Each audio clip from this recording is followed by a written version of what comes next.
dal leen ak jàmm ci émission bu bees bi mu tudd Au cœur de nag nekk émission de société boo xamante ni dañuy jël chaque émission dañuy jël benn thème de société benn thème de développement boo xamante ni war nañ ko mën a waxtaanee pour gis ci njëriñ parce que tey jii nii toll nañ ci benn situation boo xam ni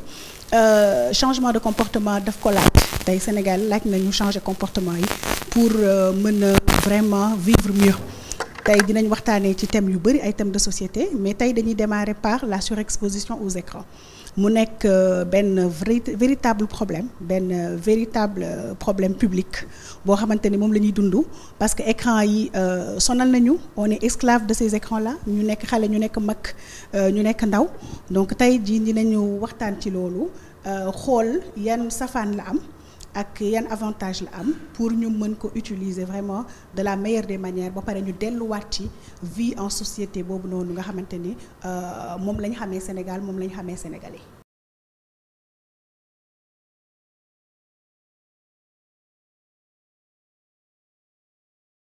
Olof Njaay dafa ne bu àdduna di dox dañuy dox ànd ak moom donc ñu ngi ci 21e siècle. yaakaar naa ne écran yi nekk na tey benn problématique boo xam ni wër nañu ndombo on est vraiment submergé par les écrans qu'on soit xale qu'on soit adolescent qu'on soit également mag dem nañ ba presque on est devenu esclave de cet outil et yaakaar nañ ne que war nañu taxaw seet xoolaat naka la ñuy jëfandikoo écran yooyu noonu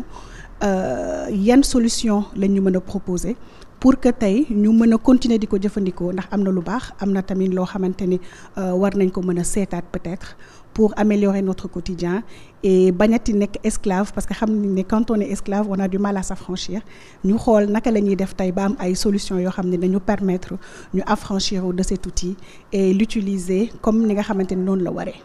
Et pour cela damay ànd ak ay nit ñoo xamante ni seen xam-xam màcc na ci wàllu écran et dinañ ñu mën a éclairer me permettre ñu gën a comprendre lan moo ci nekk ak naka la ñuy def ba mucc si. May commencer par présenter monsieur Mohamed Anne qui est data scientist mooy ñi nga xamante ni ñoom ñooy toppatoo données yi donc dina mën a gën a dugg ci technique bi. Également docteur Waré Ndoye qui est docteur en pédiatrie. Dinañu aider pour ñu comprendre les conséquences les causes surtout sur les enfants parce que ñoom ñoo gën a nekk victime mais y a pas que les enfants aussi je pense que mag ñi tamit tey jii nii écran yi yàq na lu bari ci kër yi donc c'est important ñu dugg ci loolu. Également dinañu ànd ak Pape Gora Diagne qui est enseignant et qui va aussi dimbale ñu gën a comprendre enseignement démb ak enseignement tey et surtout aider les parents à améliorer leur comportement par rapport ak écran yooyu noonu. Sans plus tarder ñu commencer par la première question dama bëgg laaj aujourd'hui à monsieur Anne en tant que data scientist bu ñuy wax écran parce que tey dañu ne surexposition aux écrans waxu dañ exposition rek dañ ne carrément surexposition aux écrans bu ñu waxee loolu yan écran la ñuy def référence yan écran moo tax ñuy wax tey. D'accord, merci beaucoup pour aller directement ci li ñu fi indi digg sujet bi écran man bi may jàng école écran ñu ngi ko doon woowee IHM mooy interface diggante nit ak machine lii tax nit ak machine di mën a jokkalante loolu moo doon njëriñu écran ca bi may jàng école xëy na yàgg na am na ay on va dire 15-20 ans ci ginnaaw mais léegi on va dire que écran bi usage bi évolué na ba léegi war nañ ko mën a catégoriser war nañ mën a wax différents façons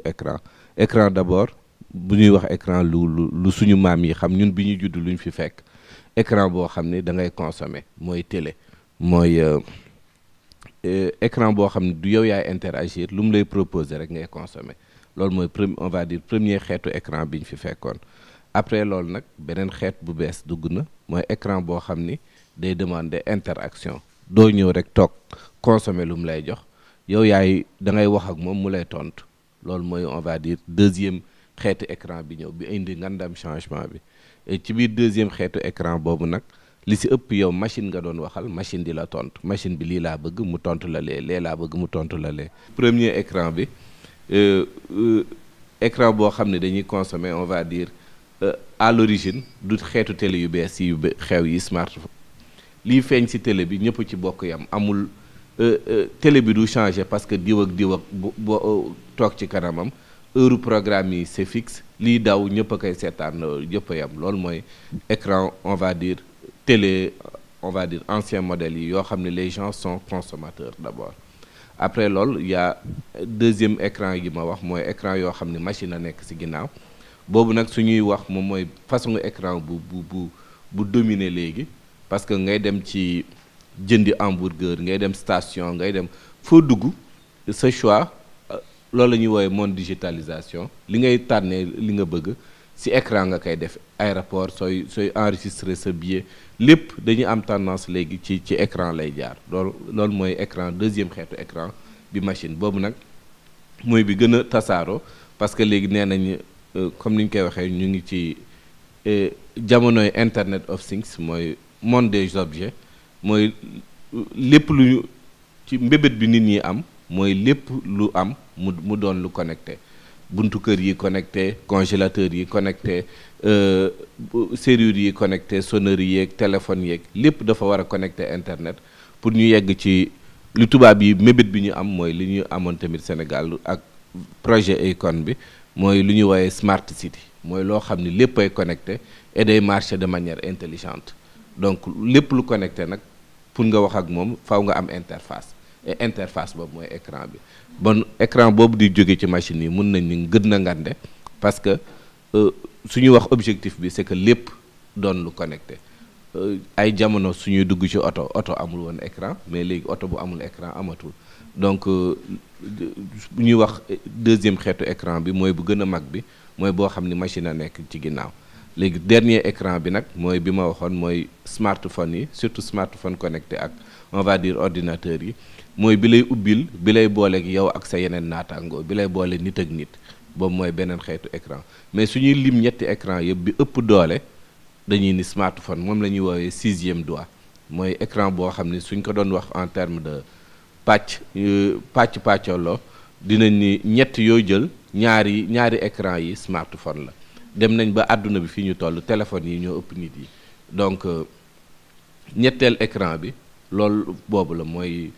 écran wu téléphone bi et boobu nag mooy écran bi ñuy boole ñun ñëpp bi ñuy ubbil àdduna bi yëpp mooy écran boobu mooy smartphone et xam naa li ëpp ci li ñuy wax nag tey ci sujet bi ci autour écran boobu 6e doigt boobu lay tourner mooy smartphone bi. kon nag ñu dem seetaan élément bi nga xam ne moom la ñu indiloon tey après ñu delluwaat ci plateau bi.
kon nag gis ngeen élément bi ñu leen andil tey mooy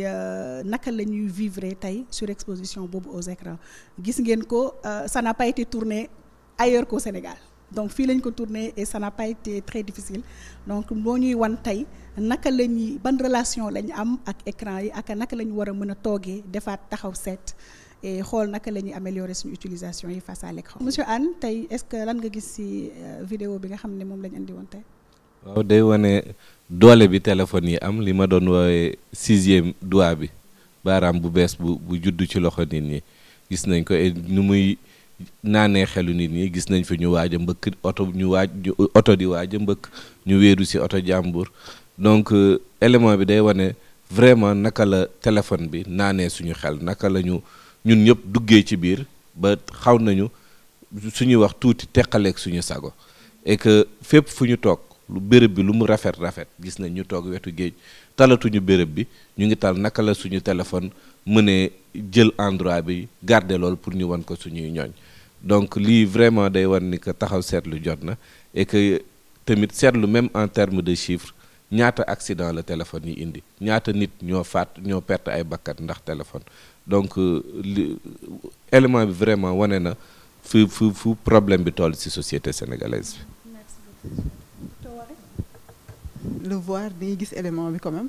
ça nous met face à nos réalités c'est incroyable donc sagam ñun mag ñi ñoo mel nii donc asama xale yi comme que man ci xale yi ñooy sama xarit ci ñoom laay wax c'est quand même fou de se rendre compte que de la place que ces écrans-là occupent dans notre quotidien voilà. Merci beaucoup. Monsieur Diagne.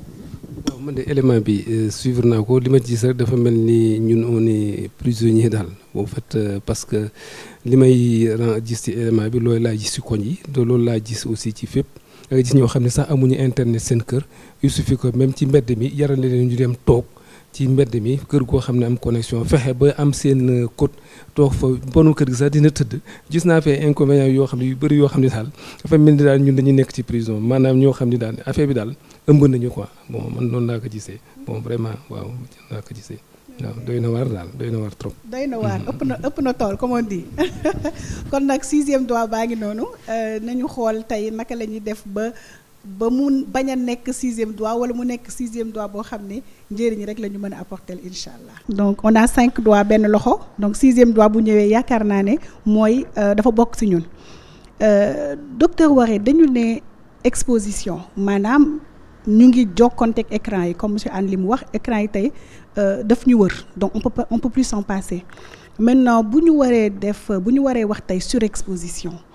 kañ la ñuy jóge ci exposition dem ci surexposition ak naka la ñuy xàmmee surexposition yooyu boobu noonu ak boo mënee revenir aussi ci conséquences yi nga xam ne mën na am ci suñu santé ak également suñu vie en communauté. Merci beaucoup madame Faye maa ngi lay remercier bu baax ci invitation bi effectivement comme ni ko monsieur Anne waxee léegi écran bi c'est dans notre quotidien léegi on est tous exposés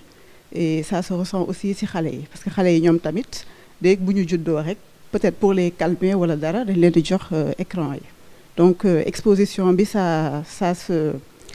va chez tout le monde on va dire donc on parle de surexposition bu fekkee ni nag exposition boobu commencé na am ay conséquences ci wér-gu-yaram c'est un terme quand même qui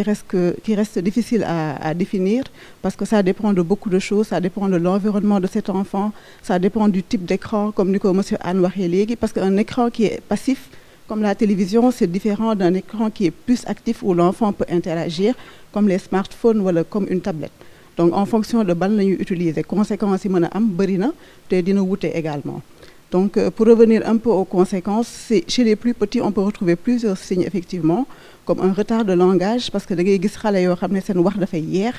wala wax bi bu yeexul itam du ñu am vocabulaire bu riche. C'est-à-dire que c'est les enfants yoo xam ne foo leen fekk ñu ngi surtout di répéter li ñuy gis ci télé bi loolu rek la ñuy répéter parce que interagir ñu peut-être parent bi nekkul ci wet bi wala amul keneen ku nekk seen wet ku leen mën a jàngal ku leen mën a permettre ñu xam yeneen i mots donc retard de langage bi c'est un signe qui est assez fréquent on va dire xale bi soit wax bi dafay yeex soit vocabulaire bi effectivement du riche mën nañu am yeneen signes comme des troubles de l'attention donc xale yoo xam ne bu ñu commencé jàngi di nga remarquer effectivement que ils ont du mal à se concentrer à l'école ils ont du mal à apprendre ils auront un peu plus de retard par rapport ak seen camarades de classe yi donc trouble de l'attention mooy deuxième signe bi ñu mën a am dans les troubles de l'attention je mets également les troubles cognitifs moom mooy difficulté pour apprendre on se rend compte que xale yooyu pour lecture bi ce sera plus lent pour les calculs effectivement ce sera plus lent également les autres signes qu'on peut retrouver c'est des troubles de la sociabilité donc xale yoo xam ne du ñu dem vers les autres parce qu'ils sont tout le temps dans leur bulle ñu ngi ci écran yi donc pour interagir ak seen ay morom wala ñu leen gën a mag sax dina jafe xale yoo xam ne boo jëlee écran bi ci ñoom c'est des crises on le voit souvent dañuy énervé voilà donc trouble du comportement yi mu ngi noonu également donc cité naa trouble du langage trouble de l'attention des troubles de comportement des troubles cognitifs on peut retrouver des troubles du sommeil également donc c'est des enfants qui ont du mal à s'endormir le soir parce que ils sont tout le temps devant les écrans donc dina am benn substance ci yaram bi ñuy wax mélatonine boo xam ne dañ koy sécréter de manière assez importante mooy entraîner trouble du langage trouble du sommeil boobu autre signe c'est pour les plus grands parce que yi ma cité léegi nii dinañ ko retrouver effectivement ci xale yu gën a ndaw yi mais plus ñuy màgg sédentarité bi le fait qu'ils soient tout le temps devant les écrans on peut avoir d'autres conséquences comme obésité donc c'est des enfants qui auront des troubles du comportement des troubles de l'alimentation donc ils vont avoir plus tendance à grignoter temps bi ñuy passer ci écran bi aussi dina leen éviter ñuy génn defi sport wala ñu defi activité donc obésité mën na dugg foofu les troubles visuels sont là c'est des enfants qui auront beaucoup de fatigue oculaire donc qui auront des impacts aussi seen scolarité parce que koo xam ne bu xoolee tuuti sonn kon xam nga jàngam dina xaw a jafe voilà donc signes yooyu yëpp mën nañ ko am des plus ñuy màgg addiction bi mën na dugg après c'est vrai que c'est pas encore reconnu l'addiction aux écrans n'est pas encore reconnue mais on le voit xale yoo xam ne bu ñu xëyee balaa dara il faut ñu jël seen téléphone voilà donc loolu même si mag ñi sax dañ koy remarquer voilà donc c'est essentiellement ces signes-là ces conséquences-là qu'on retrouve chez les enfants et un peu plus chez les ados et les adultes voilà damay dëggal li nga wax parce que tey bu ñu xoolee nee nañu xale yi c'est des enfants 2.0 mais seen parents yi tam ils sont pas laissés en reste je pense que trouble du langage boobu dama koy dëggal parce que xale yu bari je pense que ñoom ñëpp ils souffrent du même problème koo gis mu ne la sama doom dafa yéex a wax parce qu'ils sont tout le temps exposés aux écrans dem nañ ba maintenant on dit carrément pas d'écran avant 3 ans dernièrement j'ai rencontré un pédiatre et qui disait que justement la solution c'est carrément arrêter les écrans stopper les écrans mais comment stopper les écrans parce que parents yi comme li nga wax solution de facilité la même da ngay gis xale buy lekk sax ñu ne tegal ko télé pour que mu mën a lekk parce que sinon du lekk mais li muy lekk du ci concentré wu donc obésité boobu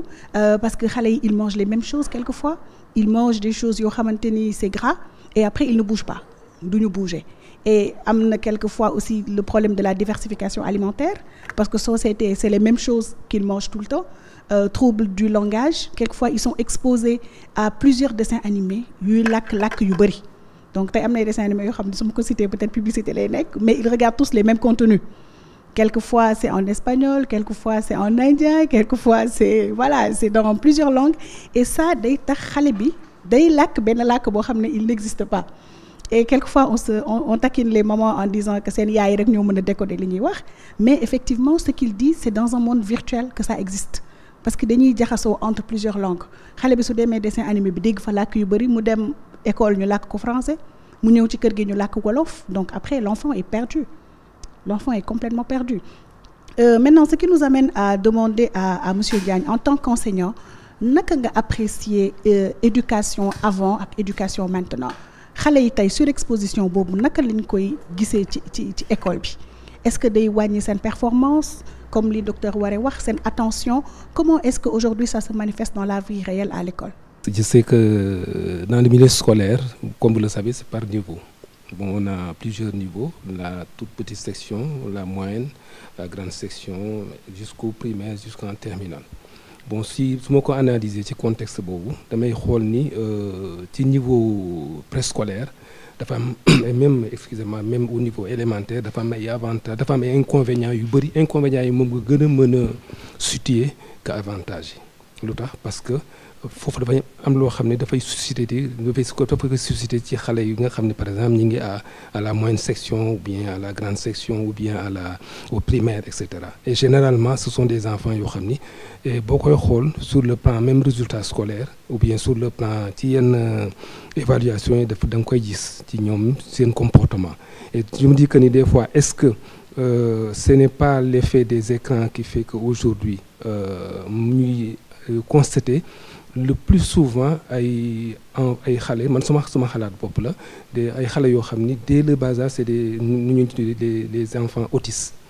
et que généralement est-ce que ce n'est pas dû à ça, ou bien est-ce que ce n'est pas parce que leur maman utilisait les écrans quand ils étaient en grossesse, quand elles étaient en grossesse, et que cette même répercussion, parce que fléau boobu dafa commencer di bëri. Il faut commencer du bëri au niveau des écoles. Que pratiquement, tu ne rentres pas dans une école où, par exemple, tu ne vois pas des enfants autistes. Et généralement, à tous les niveaux, de la maternelle jusqu'au primaire, entre ces deux niveaux-là. Je me suis dit que c'est trop tôt. Et comment se fait-il qu'à l'époque, on n'avait pas, on décelait, il y avait peu d'enfants d'autistes, ou bien si tu l'entendais, voilà, si tu le voyais aussi, bëri comme léegi, mais léegi dafa bëri ñun dem nañu ba dans une école fi may évoluer. Je me suis dit que écoute, qu'est-ce qui se passe? Il faut que ñu jéem a xool même à ñi nga xam ñoo leen accompagner, ñu jéem leen defal yenn repère pour ñu xam ni ñii bokkuñu sax ci encadrement école, mais ils viennent encadrer d'autres enfants. Donc sur le plan résultat scolaire aussi, dama xool ne écran yi dafa am na ci côté les enfants à bas âge inconvénients yi moo ëpp. Mais su ma demee tuuti ci côté, par exemple, c'est au niveau du collège, lycée, là je peux déceler des avantages. Mais au niveau du de l'élevage, on constate que généralement, pratiquement, soit c'est des enfants qui sont tellement pressés de faire, un manque de concentration. Nous savons aussi des fois, tu dis que exactement qu'est-ce qui fait que pourtant ils sont nés au Sénégal, même s'ils ne sont pas nés au Sénégal, c'est des Sénégalais. Pourquoi nous avons un rejet par rapport à d'autres? L'un indi tous ces éléments-là. Rejet de par leur comportement. Notamment l'amitié qu'il lie entre entre tu vois, dans leur coin, ou bien même des enfants, quand tu leur parles souvent, ou bien quand tu les écoutes dans la classe, ou bien quand tu les approches, tu sens que nous avons téléguidé. Tu as mots développés. Comme par exemple, je suis amoureux d'un tel. Voilà, je suis des mots yo xamni yow daf lay bête parce que da nga nan xalé mënul warono wax yu melni. Ainsi de suite, finalement tu te poses la question, mais qu'est-ce qui se passe? Il faut que je rencontre les parents. Qui bonne heure wala nga gis ay xalé yo xamni sax qui habitent même yo xamni ci biir école bi wala ci buntu école bi dañuy dëkk, mais ils arrivent tout le temps en retard. Et qu'est-ce qui fait cet effet-là? Lan moo tax tout souvent ils arrivent en retard parce que souvent bu ñuy tëdd seen papa yi xalaat nañu tëdd nañu fekk ñu tëdd ñu. Am na ci ñoo xam ne ils ont leurs écrans à portée de main, ainsi de suite. Yow di nga dem tëdd fekk sa doom tëddul wala sa doom mi ngi nekk ci. Et puis deuxièmement aussi, il y a un côté boo xam ne c'est les parents aussi qui sont responsables. D'un côté parce que parents bi buy jóge këram buy xëy xamul, des parents yoo xam ne souvent ils sont en mission, souvent c'est la nunu bi moom mooy occupé wu xale bi ak yooyu, kooku aussi pour bañ a xale bi jooy daf koy tegal écran bi ci kanamam. Bu fekkee ne commencé na jooy mu tegal ko institut pour que moom mu mën a nekk à l'aise. Et finalement lan mooy en pâtir mooy xale bi ci boppam situation mooy en pâtir. Et sur le plan résultat scolaire, sur le plan concentration, bu ñëwee école dafay refléter wu. Des fois da ngay def ay cours ba yàgg 8h 9h nga gis xale boo xam ne mi ngi somnolé te ci table bi, wala par exemple à partir de 10 nga xool ni kii il ne tient plus, wala par exemple à partir de 13h moom à l'heure de la reprise aussi soo xale bi moom lu mu amul woon le matin na lu wóor ni dootu am sax quart bi l'après-midi, surtout qu'on descend à 15h. Donc ce qui fait que ça pose un problème. Je pense que man côté boobu en attendant que ñuy xuus ci mbir mi dinaa gën a mën a développer li nga xam ne moom laay gis et li nga xam ne aussi moom laay mën a détecter. Mais avant li lépp amul woon parce que avant qu'est-ce qui s'est passé? Da nga daan wàcc dem école nga gis ay xale yoo xam ne y avait ay kii yu ñu daan créer ay instant de conte d'histoire wala di def ay théâtre wala di def ay yenn kii yoo xam ni dafay gën a renforcer sa vie famille au sein même de l'école, parce que à l'époque il y avait pas ces écrans là. Autant de la ci bi ñuy wax méthode CLAD ay rajo moo fi amoon ñu naan tout ce qui était méthode CLAD, rajo moo fi amuloon écran amuloon dara. Mais en ce moment là suñu bëggaan def yenn kii yi dañ koy def à travers l'idée bi nga xam ni moom la parents yi wala soit éducateurs yi di def wala am ko et xale yi jéem ko matérialiser mais maintenant bon tout c'est aléatoire lépp lu ñuy def c'est par rapport à l'écran. mais kon les éducateurs tam am nañu rôle foofu. parce que les comptes à l'école. moi je dis que les comptes à l'école bon ça à l'époque avant c'était comme ça mais il y a des spécialistes comme des spécialistes yoo xam ni loolu mooy seen milieu. loolu mooy seen métier. dañ daan nit pour comment dire ñu ngi koy waxee sax il ne faut jamais dévaloriser il faut donner am na nu ñu koy waxee comme quoi donner jox benn sens bi éducation artistique et culturelle. C'est important parce que quand l'éducation artistique et culturelle est défaut mu am ay défaut wala mu am ay failles wala amul benn importance bi ñu ko jox bon pratiquement xale bi day am tendance soit li muy importe li muy gis à travers écran bi moom lay jéem a pratiquer même tu entends même souvent des enfants yoo xam ne réponse yi ñuy apporter seen maman à travers écran yi lañ koy yéege seeni parents la ñuy répéter bon da ngay gis ñoo xam ne même au niveau de l'école tu parles nga expliquer pour ok non ok ça veut dire quoi tu dis oui monsieur ou bien oui madame bon etc parce que ce sont les mêmes termes yi ñuy gis au niveau des écrans et que loolu mooy nekk loo xam ni avant amul woon avant da nga daan jàngi wàcc boo ñëwee tu te concentré sur leçons yi boo ñëwee par exemple nga la première des choses am na ñu daan inculquer ci yow mais xale yi des fois bu ñu ñëwee sax dañuy jël seen sac la ñuy njëkk a bazarder et on l'a vu tout récemment avec des écoles yoo xam ne par exemple qui ne s'est jamais produit école yoo xam da ngay ñëw fekk ñu ne école baa ngi waaj a tëj ñu jël seen i sac ñii di sànni ñii di déchirer seen i kay et tout ça lan moo ko waral parce que comportement parce que lan li ñuy recopier ci biti ak li ñuy gis ci écran yi li ñuy gis ci yu bëri moom moo tax loolu moo ko waral. merci monsieur Diagne jàpp naa lu bëri ci li nga wax et ça rejoint ce que docteur Waré disait les troubles du comportement parce que tey bu fekkee xale bi dafa ñëw teel a sonn donc kooku mënoo yaakaar ci moom beaucoup de résultats du concentré wu et également li ngay wax noonu la différence entre monde virtuel bi ñu nekk ak monde réel parce que tey xale yi dañuy ñëw di la wax ay expressions yoo xam ne yow tu te demandes fan lañ ko jëlee et très souvent aussi après docteur Waré va me confirmer ça quelquefois ñun parents yi dañuy foog ne c'est un signe d'intelligence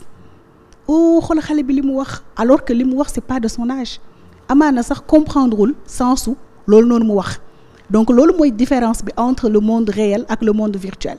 te comme li nga doon wax xale bi tey di seetaan dessin animé amul ku ko wéttali il est pas en présence d'une personne adulte donc moom day nekk trop dans un monde virtuel boo xam ne bu génnee day am différence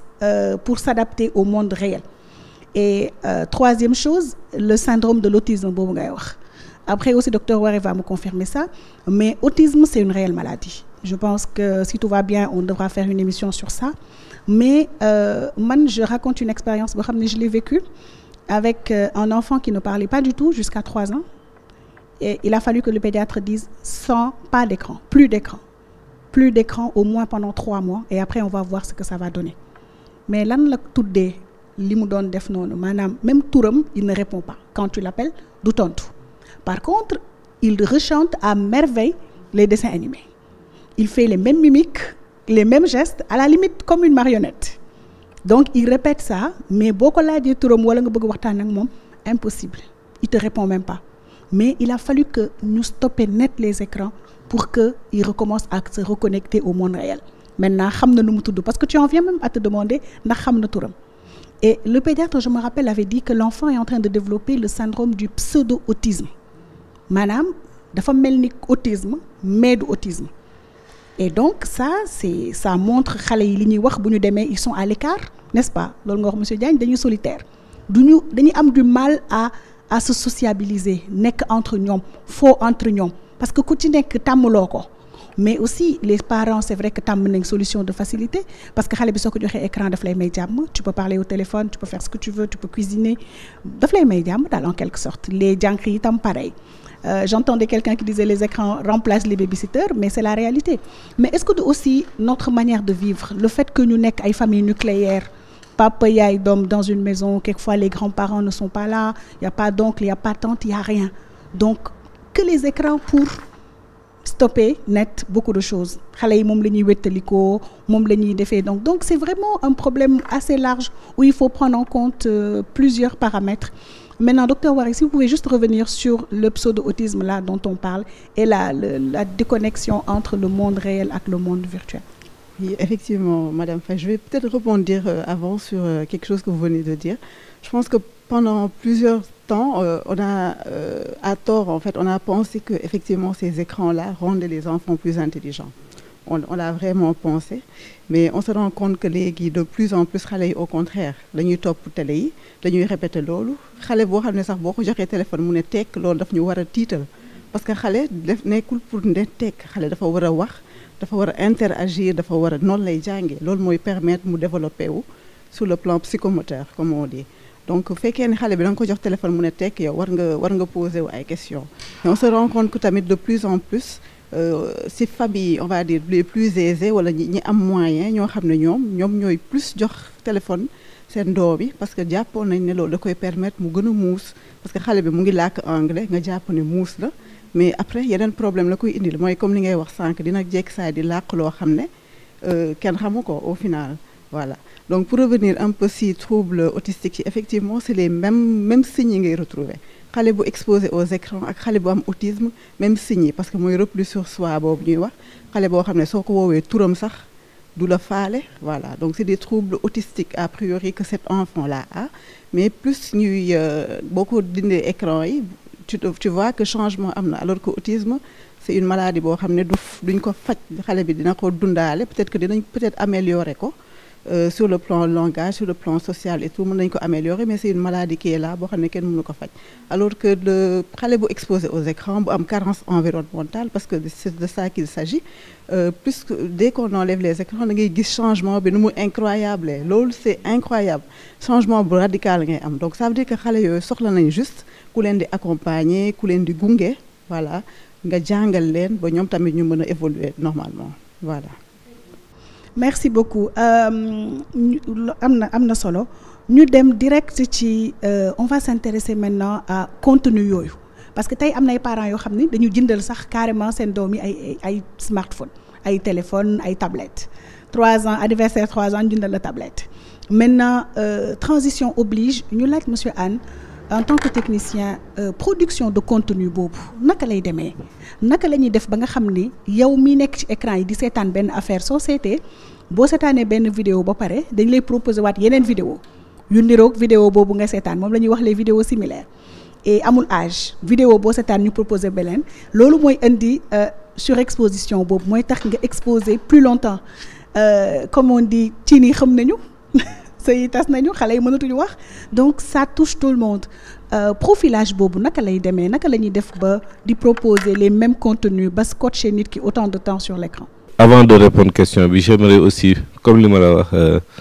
teg ay firnde ci surexposition boobu maanaam ay chiffres ci surexposition boobu dañuy wax ni que ci àdduna bi 2015 mooy juste 7 ans ci ginnaaw 7-8 ans ci ginnaaw âge moyen bu xale bu nit doon amee téléphone c'était 15 ans léegi fii nii ñu ngi ci 12 ans donc ñu ngi commencer dugg ci cycle primaire et lu ñuy gën a avancer rek loolu day gën a évoluer et suñuy wax ni que xale day gën a teel a am léegi c'est normal xale bu am 12 ans bu am entrée en 6e am téléphone boppam man ci bi may fàttaliku ci samay jamono bi ma amee bac ba pare laa soog a am téléphone avant may am bac musuma am téléphone donc noonu les choses avancent ci ñoom vers xale yi et avant téléphone bi comme tu as dit y a kii et y a aussi beneen chiffre boo xam ne man je pense que c'est important nit ñi réaliser ko c'est usage bi am ci téléphone yi parce que pour dem ci profilage boobu ñuy wax pour def profilage bi il faut nit ñi utiliser affaire bi nga mun a def profilage bi mooy dara lu ñuy woowee machine learning machine bi day jàng ci nit donc pour mu jàng ci nit il faut nit ki jokkalante ak moom pour mu mun a jàng nit kii nii léegi jokkalante boobu nag ni mu yokkoo mun nañ ni moo raglu soo xoolee dañuy ni en moyenne soo jëlee Sénégal bi yëpp population ñëpp 4 heures de temps la nit di passer ci téléphone am 4 heures de temps par jour la ñuy ni en moyenne loolu mooy moyenne bi mais dañuy ni soo jëlee adolescent mooy mooy xëy na suñu waxee xale mooy période bu gën a délicat ci àdduna nit ñoo ñu ngi ci 7 heures de temps et soo xoolee 7 heures de temps ci adolescent 90% de 7 heures de temps yooyu noonu divertissement la du jàng mais day xool loo xam ne da koy divertir donc chiffre yooyu yëpp da lay wan ni que machines yi su dee ñoom ci nit la ñu soxla xool nit pour jàng ci nit léegi li ñuy xool nit dafa bëri tellement que c'est grave et profilage boobu ni muy déroulé woo même phénomène profilage bi pour mu mun a am ni muy déroulé woo ñu bëri comprendre ñu derrière mais c'est ni muy passé woo c'est xëy na dina tiital ñu bëri par exemple xëy na am na ñenn ñu mu dal ci yéen ngeen toog di waxtaan ci benn mbir ngeen di waxtaan ci voyage ci benn dëkk ngeen di waxtaan ci jënd benn bagage après nga ubbi sa téléphone rek gis publicité boobu et pourtant yow musoo ci tàppe internet musoo toog da nga toog nga waxtaanee kook ay nit nga ubbi sa téléphone rek nga gis affaire boobu ça veut dire que li ñuy wax téléphone yi ñu ngi ñuy déglu et loolu réalité la téléphone yi plus ou moins seen micro day actif que nga ne ko seetal ma lii seetal bul ma seetal lii mi ngi lay déglu et pour téléphone nit ñëpp mën a saisir ni que téléphone yaa ngi déglu nit ñi c'est que yenn iPhone yi on va dire soo bëggee kii def dara soo nee ok Siri wala Google nga ni ok soo nee Siri wax ma lii rek Siri day tontu ça veut dire que balaa yeneen yi nga doon wax yëpp mi ngi déglu ndax yaa ngi wax Siri wala waxoo Siri mais soo waxul Siri du teemu ni lii kii waxul Siri li muy wax intéressé wu ma mais day déglu di enregistrer naan kii mi ngi wax ci lii mi ngi wax ci lii mi ngi wax ci lii léegi bés boo ko nee Siri nag mu ni heure tontu jot na parce que kii nee na Siri man lay waxal. pour téléphone Android yi tamit même chose ok Google donc téléphone yaa ngi ñuy déglu téléphone yaa ngi ñuy xool jamono ji ñu nekk parce que téléphone yi comme ni ñuy wax reconnaissance faciale la mooy sooy ubbi sa téléphone da ngay xool téléphone bi rek mu ubbeeku pour téléphone bi nga xool ko mu ubbeeku ça veut dire que foo toll téléphone bi mi ngi lay jéem a mi ngi photo sa kanam di xam ndax kii borom la wala du borom su dee borom la mu ni ok borom la mun naa ubbeeku su dee du borom mu continuer tëju ça veut dire photo yooyu muy photo mi ngi xool mi ngi déglu bon daanaka li nit ñi di def yëpp téléphone bi xam na ko et profilage nag du dara lu dul xam nit ki dans le détail loolu mooy profilage bi plus ngay xam nit ki plus li ngay mën a def baax ci moom mooy indi un peu li ma waxoon sànq ci njëlbeen ancien télé yi seen lu ñuy wax ñoom lu ñu waxoon seen limite mooy li ñuy proposé ñëpp lañ koy proposé Sénégal yëpp ñoo doon seetaat même émission Sénégal yëpp ñoo doon toog même heure seetaat même chose comme ni ñu koy waxee ci temps bu yàgg bi mardi soir théâtre ñëpp même théâtre bi la ñuy seetaan même chose la ñuy waxtaanee suñu yeggee journée bi mercredi football ñëpp suñu yeewoo même chose la ñuy waxtaanee mais léegi profilage bi dafa dem ba ku nekk li nga bëgg loolu la téléphone bi di wan li nga bëgg nag naka la koy xamee mooy su lay wan dara yow say réaction par exemple su ma la tegalee benn vidéo ma gis ni que vidéo bi seetaan nga ko ba mu jeex ci digg vidéo bi fi ma yaakaaree ni vidéo bi fii la gën a intéressant wee mu indi beneen publicité boobu may dugal damay xool yow ñaata temps ngay jël pour quitter publicité bi su ñëwee rek nga quitter bu gaaw damay xam ni yow mii lii nga doon seetaan yitteel na la donc publicité boobu nga quitter non seulement dugal naa publicité war naa la leneen mais yàkkamti bi nga yàkkamti quitter ko par exemple kuy seetaan benn vidéo bu ko neexul publicité su duggee du gaawantu quitter publicité bi day toog rek bàyyi téléphone bi mais publicité dugg nga teel a quitter publicité bi ki doon teg vidéo bi day jàng ci nit ki day ne ok kii li ma ko doon wan intéressé na ko léegi lii ma ko doon wan nag xaaral ma jéem a xool dans le détail lan la du vidéo xale du vidéo âge du vidéo mais contenu bi dans le détail lan la dans le détail yan couleur laa ko doon wan yan bruit yan kii ak yan réaction la doon def selon réaction yooyu ma koy proposer dara lu gën a similaire et loolu profilage boobu danger boobu mu mun a indi mooy nit ki daf lay jox muy xale yi muy mag yi muy ñëpp daf lay jox benn vision on va dire da ngay am benn gis-gisu benn mbir doo mun a am lu ñuy wax vision panoramique doo xam li xew feneen par exemple suñu demoon sax ci mag yi ñu ni diw dafa bëgg Sonko diw dafa bëgg Macky Sall su xamee ni lii nga bëgg day xëy di la wan vidéo yu lay jàppale ci lool ba nga foog ni lii rek a am xale tamit même chose xale su bëggee image bu violent su bëggee kii mu sentir ni que gii da ko intéressé si loolu rek la koy xëy di ko wan ba xale bi foog ni lii rek a am lii rek kay dëgg donc loolu moo dangereux ci profilage bi et profilage bi encore une fois mooy xam nit ki saa yu ñu nee profilage rek mooy xamal nit ki dans le détail ki la gën a xam nit ki moo lay gën a mën a profiler et profilage boobu nag information yi GAFA yi mooy ñiy créer smartphone yi Facebook Google yi ñu am si nit yi xëy na suñ koy wax sax dafay daw yaram comme wax naa la am nañ seen photo am nañ seen audio am nañ seen kii li ñu jot a am si nit li machine bi li mu jot a xam si nit dafa léegi toll na niveau bu raglu ba tax ni léegi machine bi tellement seetaan na nit ba léegi mën na toppandoo nit mooy chat GPT yi nit ñi di déggee donc machine bi mën na wax ni nit di waxee capable na waxee noonu donc parce que dafa seetaan nit dafa xool nit ba xam nit léegi nag lu ñuy wax mooy xëy na mën nañ ragal ci ay fan yu néew machine bi di def jëfinu nit loolu mooy profilage et loolu moo si xaw raglu ci affaire xale yi. waaw macha allah en fait c'est toute une machine quoi. C'est toute une machine donc ñun on est surveillé, n'est-ce pas? On surveille nos moindres faits et gestes et ça interpelle les données personnelles. Donc je pense que loolu tamit beneen waxtaan la mais il faut qu'on fasse attention aux données personnelles et li nga wax noonu c'est tellement important parce que dafay mel ni da ngay sol ay œillères donc yow benn aspect rek la lay diriger donc yow doo xam leneen et finalement ça prend tout ton temps parce que 7 heures de temps ci adolescent boo ci wàññee li mu war a nelaw 8 heures de temps mais loolu c'est 15 heures de temps 15 heures de temps sur une journée de 24 heures il reste même pas 9 heures de temps donc c'est montrer à quel point c'est extrêmement important ak ChatGPT bi tam tey ñun suñu liggéey boo bëggee bind discours sax da ngay dugg ChatGPT wax façon discours bi nga bëgg mu génne la lépp c'est incroyable parce que daf ñuy rendre paresseux mooy le monsieur Diagne doon wax donc sa imagination doo ko déclencher et finalement da ngay tayal on consomme en fait voilà on passe notre temps à consommer léegi ma bëgg laajte kon bu ñu xoolee loolu yëpp on se demande kon avant ñun naka lañ doon dundee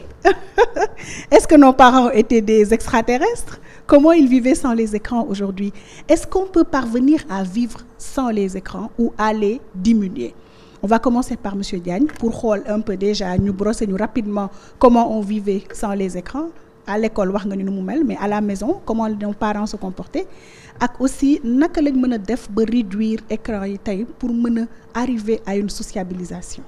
une meilleure sociabilisation. Voilà merci beaucoup pour rebondir bon man yaakaar naa ni sama xalaat moo doon que ni li ñu gis dafa am inconvénient yu bëri inconvénient bi tout à l'heure je pense que monsieur Waré wax na ko wala je pense yow ci façon bi nit ñiy dundee et façon bi nit ñiy dundee mooy que à l'époque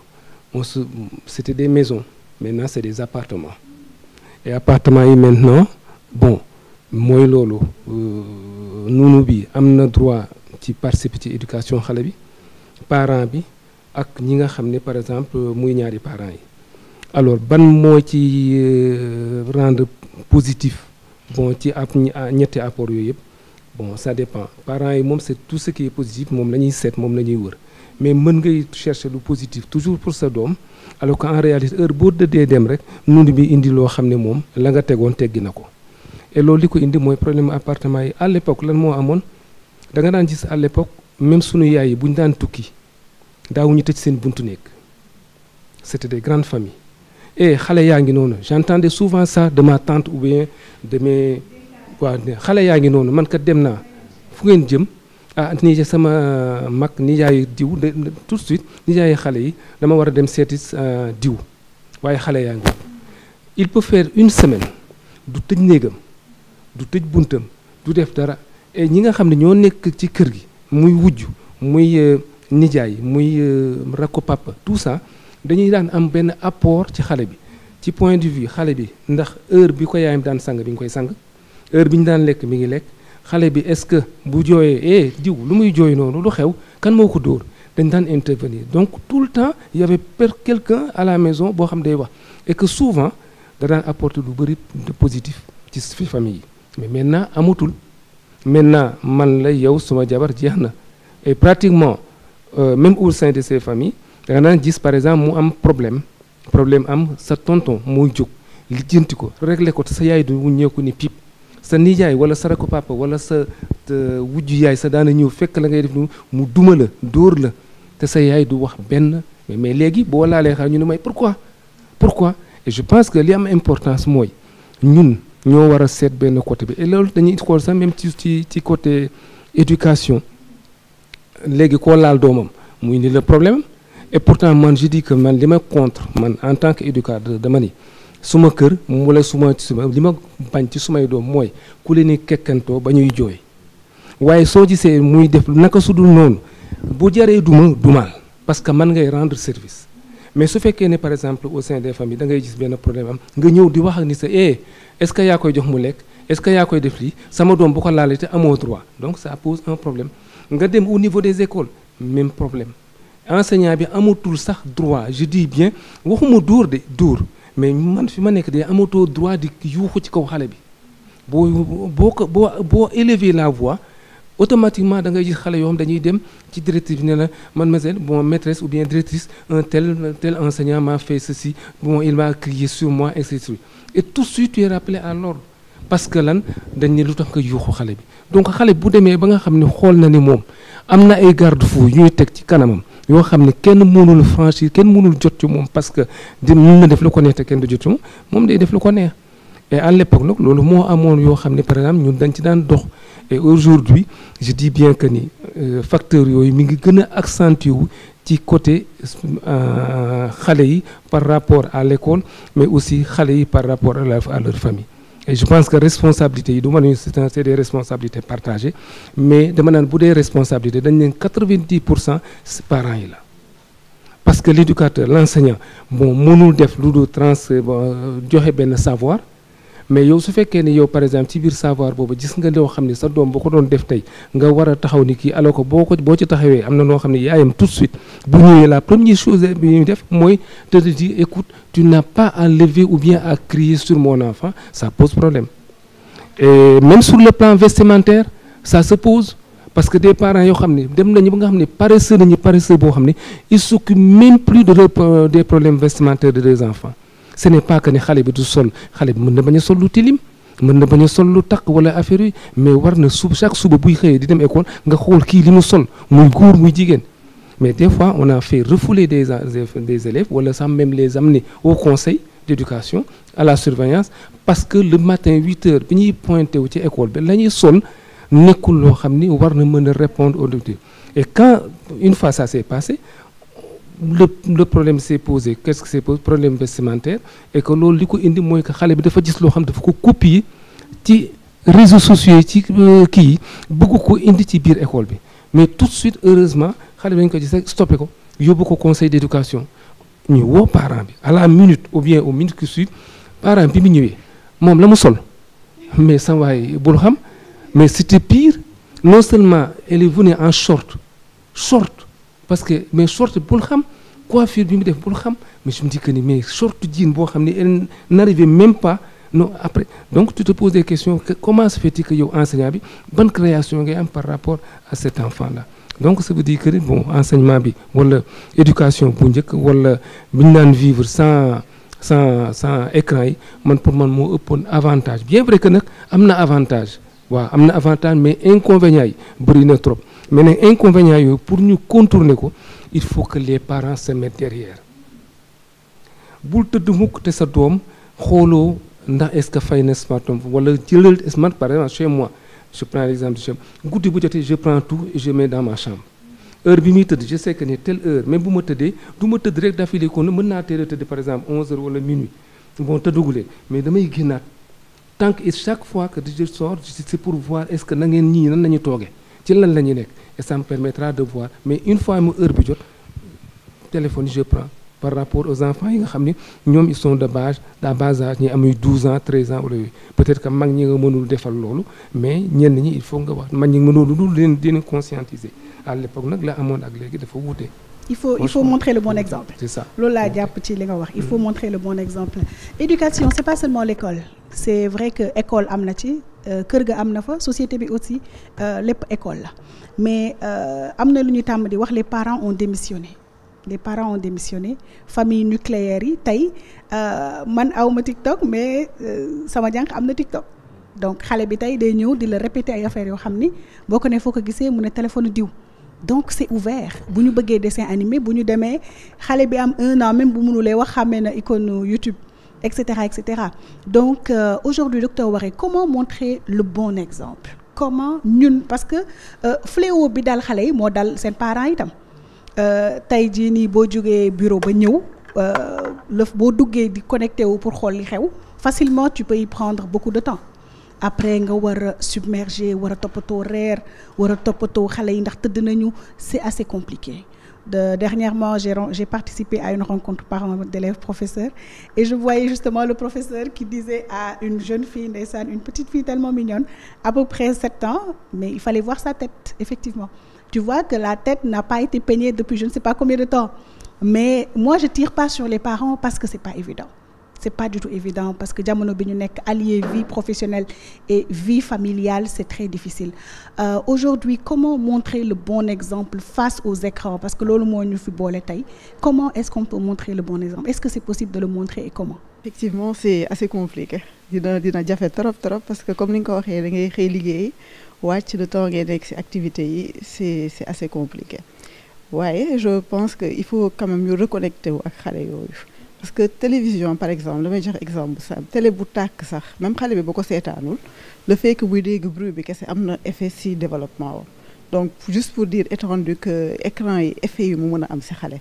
donc yow parent bi boo téyee sa téléphone peut-être yenn saa yi mën nga foog ne xale bi xoolul fekk na mu ngi xool donc yow boo ñëwee moi je pense qu'on peut essayer de se reconnecter avec ces enfants là même si c'est benn temps bu ndaw nga toog nga def jeu yéen ñaar ngeen ànd toog rek loolu rek mën na apporter xale bi lu bari on se rend pas compte mais jeu rek dina permettre développement psychomoteur xale bu extraordinaire. ay jeux éducatifs des jeux éducatifs voilà. comme ay Ludo yi ñu doon def les Scrabble. des Ludo yi ñu doon def yooyu yëpp xale bi dina ci jàng parce que bu boo tegee moom tamit mu teg loolu même sur sa motricité mu ngi koy apporter dara au-delà même de tout ce qui est psychologique. voilà donc il y a plusieurs jeux qu'on peut utiliser avec ces enfants le fait que ma wax rek xale bi tontu ma rek loolu rek ci diggante boobu vocabulaire am mu ngi multiplier wu contrairement au bu taxawee ci kanamu écran bi où il a juste tendance à consommer en quelque sorte donc ñun dañuy essayer c'est pas évident c'est pas facile on sait mais dañuy essayer de trouver du temps pour nos enfants de trouver le temps de se reconnecter de discuter avec ces enfants même les ñu gën a mag ñi sax peut-être ñu ngi ci téléphone bi comme ni ko monsieur Anne waxee léegi avec le profilage écran yi téléphone yi c'est même dangereux pour les adultes donc waxatuma la xale boo xam ne mënul différencier le bien du mal voilà le bien du mal donc même xale bu nekk mag sax même un adolescent le parent de temps en temps war nga toog nga waxtaan nga wax ko lii moo baax lii moo baaxul c'est pas tout ce que li ngay gis comme ni ko monsieur Diagne waxee léegi du lépp li ngay gis ci télé bi wala lépp li ngay gis ci que c'est la réalité wala que c'est bien yaa ngi copier yenn comportement yaa ngi copier yenn habillement yi alors que c'est pas forcément ce qui est bien donc nañuy reconnecter wu ak xale yi c'est pas évident mais nañuy reconnecter wu ak xale yi nañuy waxtaan ak ñoom nañuy essayer de trouver du temps pour le jeu pour les activités dañuy génn peut-être que c'est vrai que malheureusement on n'a pas beaucoup d'espace beaucoup d'aires de jeu ici mais profiter on a la plage on en profite dès que ça est doxantu voilà c'est ça moi je me rappelle bi ma nekkee xale mon père tous les samedis c'était temps boobu aéroport mu ngi woon fii Léopold Sédar Senghor dañu doon dem juste toog xool avion yi ñuy décoller mais ça faisait du bien c'était un moment à nous deux donc il faut vraiment revenir à ça trouver des moments pour ses enfants voilà parce que tey da ngay dem restaurant tu vois un couple devant son téléphone ku nekk ak sa téléphone kenn du toppatoo sa morom ba heure lekk jot on mange et après on se lève on part à la maison bu ñu wàccee monsieur madame ku nekk sa téléphone ba xale itam forcément ils sont devant l'écran donc pas d'écran avant 3 ans c'est bien ça ok ça c'est un pari très difficile mais bon on peut y arriver xale yi les objets sont là les voitures les poupées etc en fait faut trouver du temps et il faut se sacrifier parce que éducation yombul amul fenn fu ñu koy jàngale mais ce que je retiens de ce que vous dites c'est que il faut ñu sacrifier wu pour les enfants leur accorder du temps de qualité également il y a des jeux yu ñu leen mën a inscrire n'est-ce pas il y a des clubs extrascolaires n'est-ce pas c'est comme ça que vous appelez ça des activités extra-professionnelles voilà les bureaux de vie scolaire proposent souvent beaucoup d'activités inscrire les enfants dans ces activités-là et puis ça fait que dinañ passer moins de temps devant les écrans monsieur Anne quelle solution pour faciliter aux parents le respect ou alors le fait de passer moins de temps devant les écrans? Man, sur ce point, peut-être de me rejoindre le dicton qui dit la nature a horreur du vide. Et tamit mooy oisiveté toog defoo dara mag sax mënu ko da lay pousser ci lu bon waxatuma ak xale. Donc ci man yar xale lu gën a important mooy comme tollagu xamagul yow wutal ko programme expliquer ko ni que lii nga war a def nii nga ko war a defee ak ndax lan nga ko war a def lu ci ëpp ñun ci xëy na fenn foo xam ne suñu façon yarin dafa des mooy xale yi dañ leen di jàppee dof duñ leen wax lii moo ci nekk. Par exemple xale boo bëgg mu wàññi téléphone bi nga ni ko téléphone bi soo ci nekkee lii ngay def lii nga ci bind diw da koy enregistrer mën na la jural lii dañuy xeeb seen niveau compréhension mais li ci ëpp ñoom dañuy xam. Peut-être balaa niveau 3 ans foofu moom yow yaay jël sur yow yaa koy tere écran yow yaa koy protéger parce que comme ni muy nàmpee xamul danger xamul lu baax xamul lu bon foofu yomb na yow nga tegal ko des barrières mais day am benn niveau fu muy toll mooy ñetti at jëm kaw say seul yoon pour nga dimbali ko mooy yow nga éveiller conscience am nga jàngal ko moom mu xalaatal boppam nga aider ko muy peser conséquence su actam et ci man côté boobu la ñu war a gën a insister wutal leen programme et conscientiser leen wax leen lii mooy njëriñ bi lii mooy njëriñ bi et xale su toogee man sama papa comme su ma jëlee exemple si moom jàngalekat la woon professeur la woon université mais moom très souvent lu muy def su la seetluwee nga nekk ci dara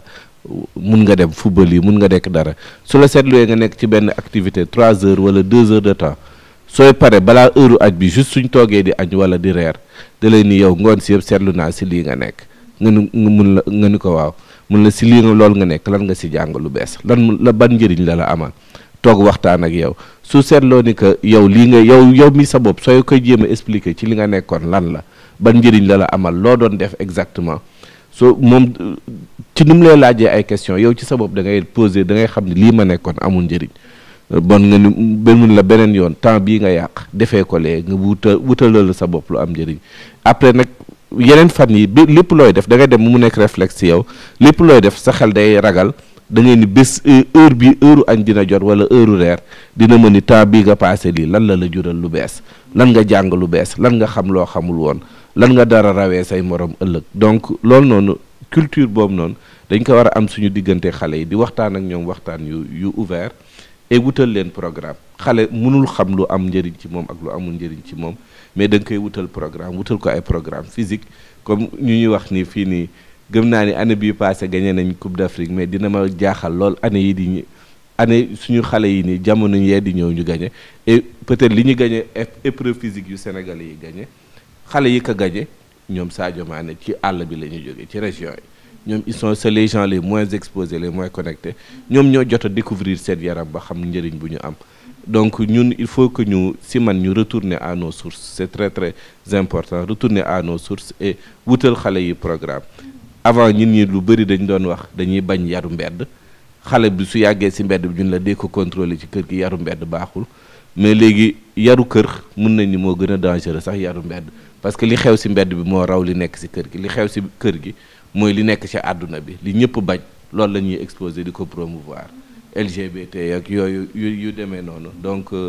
il faut vraiment que ñu jël sur ñun ci contrôler et di waxtaan di xam dans le détail xale bi lan la def lan la ci jàng comme on dit tout n'est pas négatif mais jàngal ko moom mu def le discernement entre le positif et le négatif et jàngal ko moom mooy kan lan mooy différence am ak ñii muy gis lan moo leen wute lan moo tax moom heure julli dafa war a bàyyi li muy def mu dem jóg dem julli lan moo ko wuteeg masse bi muy gis mu xam ni moom ak groupe ñëpp yëpp bokkuñu dafa am sas bu mu am et puis su ko nangoo rek ci man dina jëmale société bi kanam. Merci beaucoup c'est très intéressant li ma jot a comprendre fii li nga xam ne moo attiré sama attention mooy communiquer interagir discuter ak xale yi échanger ak ñoom mais pour échanger sur les dangers ak xale yi il faut bien que ñun suñu bopp ñu xam danger je pense que ça a été une très bonne plateforme de comprendre le profilage comment ça se passe et naka lañ ñuy pousser ba ñu dem ba jógee ci surexposition dem ci addiction mais il faut d'abord que parents yi xam loolu yëpp pour mën a échanger ak seen doom yi c'est vrai que tey boo demee yeneen pays les pays européens et autres ñoom dañuy waxtaan ak seen doom yi aucune question n'est mauvaise xale bi mën na laajte lu ko neex et on va lui répondre selon son âge mais fii boo laajtee ñu ne dóor la ne la sa yoon nekku si demal nga toog demal nga def lii demal nga def lii et ce qui est paradoxal c'est que ñun avant on vivait en société on discutait entre nous maintenant ce n'est plus le cas mbedd bi tam wóorul dafa am danger tey tam doo jël sa doom jël risque génne ko nit ñi ñu sàcc ko wala dara dal ko y a quand même cette violence là à laquelle on est exposé danger boobu tax na xale yi kenn génnatul donc comme ñu ngi ci kër gi ils trouvent tout sur le net internet soxlaatul génn boo nekkee ci kër gi tu deviens consommateur et tu prends tout tu avales tout et sans esprit de discernement parce que duñu wax ak yow et avant par exemple lekk da doon nekk benn instant de partage comme li nga wax léegi ak sa papa bu ñuy lekk dañ daan waxtaan ñun autour du bol on passait notre temps ci lañ doon waxtaan classe tey lii moo fa xew li mais xale yi maintenant ils ne mangent plus autour du bol et le matin ce qui est grave c'est que da ngay gis xale yëpp dañuy dem jëndi ndékki ci école bi ci école bi la ñuy jëndee ndékki donc ça veut dire qu'on ne partage même plus le petit déjeuner ensemble qui est un moment convivial et c'est le moment de redresser les enfants dans leur façon de manger ne kenn du lekkee nii kenn du defee nii bu ñu toogee à table également tu peux corriger mais maintenant ce n'est plus le cas parce que on passe plus de temps ensemble en fait on ne passe plus de temps ensemble donc il faut qu'on revienne à certains fondamentaux yi nga xamante ni c'est extrêmement important et ça va faire que dinañ gën a mën a vivre en société te tey jii nii tubaab yi sax rawee nañu lu bëri parce que soo xoolee par exemple le nombre d'heures qu'ils passent devant les écrans soo seetee yeneen dëkk yi ñoom dañ koy rationaliser xale yi dañ leen koy wax mais ñun rek ñoo leen di bàyyi noonu ñuy dem nu mu leen neexee et sans arrêt donc c'est ça qui crée aujourd'hui tous ces inconvénients maintenant ma ñëw rek ne surexposition bi ñuy wax c'est vrai que c'est un problème mais on n'est pas en train de tirer sur les écrans aussi parce qu'il y a des côtés positifs les réseaux sociaux aujourd'hui le fait de se connecter nit ñu bëri ñu ngi jaay ci réseaux sociaux yi nit ñu bëri ñu ngi retrouver wu ci réseaux sociaux yi donc il y a pas que du mauvais mais on attire l'attention sur le côté les inconvénients yi nga xamante ni moom la ñu noté et on espère que ku fi regarder émission bi di nga ci jëlee njëriñ et que dinañ defaraat suñu toogaay parce que fi ñu toll nii dañu ne changement de comportement mooy benn moment nga taxaw xool ci rétroviseur bi ne man naka laa toogee woon lan laa doon def naka laa mën a gën a defaraat sama toogaay gën a rafetalaat sama toogaay pour que demain ma nekk une version meilleure de moi-même maintenant on va juste faire un tour de table pour dernier mot bu fekkee ne am na lenn loo xamante ni bëgg ngeen ko yokk ci waxtaan bi pour nit ñi gën a comprendre en 1 minute chacun on commence par docteur Wari. comme ni nga ko waxee sànq yeneen dëkk yi ñoom dañuy rationaliser bu baax seen temps d'écran yi par exemple États-Unis boo xoolee dañ ne xale tant que amul 3 ans warul utiliser tant que amul 2 ans warul utiliser écran donc xale bu am moins de 2 ans normalement warul seetaan télé waroo ko jox téléphone. France am na ay psychiatre yu bari yu liggéey ci loolu donc am na benn règle boo xam ne moom laa war a wax sax mooy règle bu gën a siiw bu ñu koy règle 3 6 9 12 benn Serge Tisseron di psychiatre moom moo ko teg règle bi maanaam avant 3 ans xale bi warul am benn yoon écran avant 3 ans pas d'écran avant 3 ans donc avant 6 ans xale bi warul am téléphone donc warul am warul am téléphone personnel warul am tablette personnelle avant 6 ans donc warul utiliser internet avant 11 ans voilà donc avant 11 ans xale normalement warul utiliser internet à partir de 12 ans nag la ñuy permettre xale bi mu utiliser internet mais il faut nga koy accompagner yow en tant que parent bi di ko wax lii moo baax lii moo baaxul bu bañ ci topp lépp. am na beneen psychiatre aussi bu tudd Sabine Duflo moom moo wax règle des 4 pas maanaam pas de télévision devant quand on mange. donc à table waruñu utiliser télévision parce que comme ni nga ko waxee sànq c'est un moment boo xam ne normalement war nañ mën a waxtaan ak xale yi qu'on se retrouve mais su fekkee télé bi mu ngi tàkk finalement dinañ fàtte ni lan moo ñu fi teg donc bu ñuy lekk waruñu utiliser télévision xale warul am télévision ci biir néegam bu xëyee tamit le matin warul am télévision voilà donc muy essentiel avant muy tëdd voilà parce que comme on a vu que y avait trouble du sommeil effectivement donc boo si yokkee tamit mu nekk téléphone bi wala mu nekk ci télévision bi temps bi waroon nelaw mu ngi wàññeeku ak conséquences yi mu mun a am école yëpp après voilà donc loolu laa doon tëjee di remercier bu baax pour invitation bi maa ngi remercier également le professeur Fall. Je pense que c'est important parce que si thème sur exposition bi laa liggéey pour sama thèse avec le professeur Lamine Fall, pédopsychiatre à Dakar, que je remercie parce que mu ngi def liggéey bu mucc ayib ci sur exposition bi effectivement parce que xale yu bëri fii moo leen di suivre si loolu donc maa ngi koy remercier au passage. Merci beaucoup. Merci au docteur Fall, effectivement quelqu'un de très ouvert et de très généreux. Monsieur Diagne, un dernier mot. État bi gën a am importance trop bon ci éducation xale yi et surtout pour rationaliser utilisation écran yi.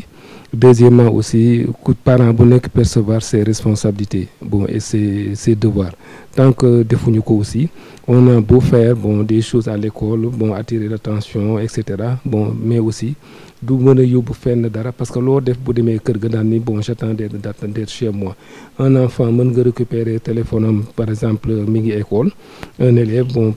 même du primaire dañuy wóor ni bon le soir il aura son téléphone et puis mën na ko utiliser mën na ko temps heure bu ko neexee donc yooyu bon donc ça incombe à la responsabilité des parents. Et deuxièmement yar jéem ñun parents yi gën a yar sunu doom yi ci diine parce que yaakaar naa ne aussi c'est important xale bi bu aussi bu amul diine wala gisul parents yi ñuy pratiquer am na ci loo xam ne tant soit peu même bu duggoon internet it donc même bu duggoon ci réseaux sociaux yi manque de kii bi mu gis pratique ses parents da koy tax mu def lu ko neex alors que bu xoolee ni papaam ak yaayam am heure julli bu jotee dinañ jóg leen julli ñëpp jóg ñu julli dina xam ni bu à chaque fois bu waree julli daal dina wootee ñoom ñu toog ànd ak moom julli bon bu toogee aussi nee na moytu leen lii donc day permettre parents yi aussi gën a sensibiliser seeni doom au niveau de l'école aussi bon il y a des paramètres yoo xam ne aussi maîtriser wuñ ko parce que ça se passe à la maison mais si c'est au niveau de l'école moom ku ci nekk booy dugg ci école bi am nga yoo xam ni mooy règlement intérieur de école bi et qui a bon yoo xam ne moo régir loolu ci utilisation écran yi sauf que au niveau li may gën a approuvé daal mooy au niveau du collège et du lycée nga xam ni foofu vraiment damay sentir que ni xale yi commencé nañuy gis seen am na ci bëri yoo xam ne internet bi réseau kii dinañ ko apporter pour que ñu mën a def des résultats vraiment yooyu quoi donc man loolu laa ci amoon li ma wax tout à bon remercier la aussi remercier ñi nga xam ñoom laa fekk ñoom ñëpp bon di ñaan yàlla aussi bon vraiment yàlla na nekk loo xam ni nopp yi koy dégg wala bët yi koy seetaan ëllëg mu nekk loo xam dina lu mu leen mën a apporter de positif. Merci monsieur Diagne. Merci monsieur Diagne. Monsieur Anne. D'abord parents yi comme li ñuy wax xale doo ko wax lii lay def da nga koy wan li mu war def donc ñun ci suñu bopp nañu li ñuy wax xale yi ci ñun la commencé ñun ñoo njëkk am problème ak portable ak connexion bi donc nañ njëkk yar suñu bopp nañ njëkk wane le bon exemple après xale yi dina yomb pour ñu topp ci exemple boobu. Dernière chose bi mooy aussi mooy li ma waxoon sànq nañu apprendre à communiquer ak ñoom nañu wax le plus ak ñoom et nañ leen jàngal surtout dara lu important du lu ñëpp def rek moo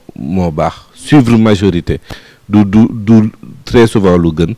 et que nit lu important apprendre nga xalaat sa bopp et que majorité des fois du lu majorité du tout le temps li gën nañ apprendre seen personnalité nañ xam ñooy ñoom ñooy ñan et ñu développer seen propre manière de penser suivisme bi c'est moom le réseau yi di développer baaxul na nit ñi ku nekk na nga xam yaay kan et nañ ci jàppandoo bu baax a baax. Merci beaucoup donc nañu xam ñun ñooy kan nañu joxe le bon exemple nañu wàññi temps bi ñuy passé ci écran yi pour que suñuy doom yi gis ko ci ñun ba tax bu ñu mënee wax ak ñoom ñu mën ñu dégg pas d'écran avant 3 ans pas de téléphone portable avant 6 ans pas d'internet avant 12 ans et si on se connecte après 12 ans que ce soit en présence d'un adulte pour avoir cet esprit de discernement là et que on veille à ce que xale yi bu ñu duggee internet ñu jëlee fa loo xamante ne njëriñ la à partir de 12 ans donc l'accompagnement des parents est extrêmement crucial ñu delluwaat ci démb jéem a reconnecter wu avec nos enfants jéem a communiquer ak ñoom je pense que beaucoup de solutions génn na fii yaakaar nañ ne que li ñu leen indiloon tey ça a intéressé tout le monde et que buñ fi jógee dinañ mën a defaraat suñu toogaay pour que écran yi ñu utiliser li baax ci écran yi et li nga xamante ni baaxul ñu jéem a xool naka lañ koy wàññee pour ñu gën a mën a vivre en société et puis dinañ ñëwaat incha allah sous très peu indi yeneen thématique incha allah de société yoo xam ne dinañu permettre ñu avancer dans nos parcours et qu'on puisse vraiment sortir la meilleure version de nous-mêmes. Merci beaucoup.